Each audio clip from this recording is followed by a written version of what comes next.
More trouble is brewing for xAI's data center. Several organizations are now challenging a permit approved by the Shelby County Health Department, one that allows 15 methane gas turbines to operate at xAI's South Memphis facility.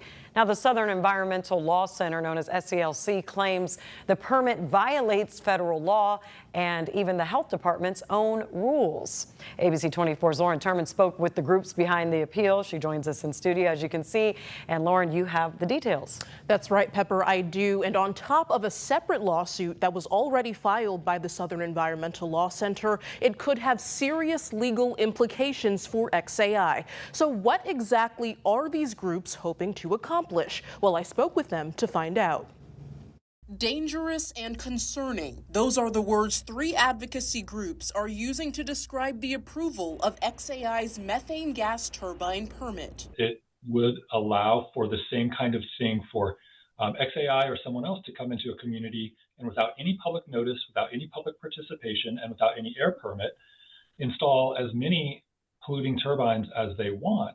Representing the NAACP and Young, Gifted, and Green, attorney Patrick Anderson and others at the Southern Environmental Law Center filed an appeal Wednesday to the Shelby County Air Pollution Control Board. We challenged the permit itself because the health department did not properly account for the unpermitted turbines that were out there, and they did not account for the law that applies to those turbines.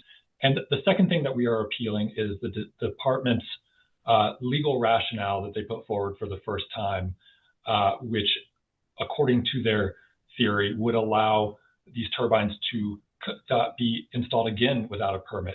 The appeal comes after a 60-day notice to sue under the Clean Air Act, sent in June by many of the same groups. Shelby County is already out of compliance with EPA ozone standards, and advocates say methane emissions make that worse. Young, Gifted, and Green President Latricia Adams says this is about setting a new standard. I see this as a moment of opportunity to get this right and to set a new path forward so that when, whatever industry may come into Shelby County, that we have a new set of rules. In a statement, the health department said the Air Pollution Control Board operates independently and they do not set hearing dates or influence board decisions.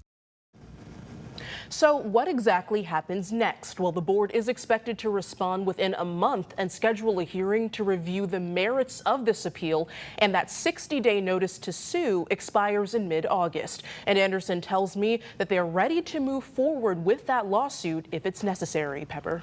And has xAI at all given any breath or words to this or a response? Yes, about 30 minutes ago they did. Actually, it just came in. They said a lot in that statement, especially considering their legality. And they responded saying, in part, SELC's baseless, politically driven appeal is riddled with factual inaccuracies, legal fiction, and most importantly, undermines the diligent and important work done by county leaders in properly issuing a construction permit. And Pepper, they also specifically talked about complying with federal, state, and local laws. So it definitely does remain to be seen how this is going to play out if it reaches court. Yeah, xAI standing firm on their stances there. All right, Lauren, great reporting. Thank you.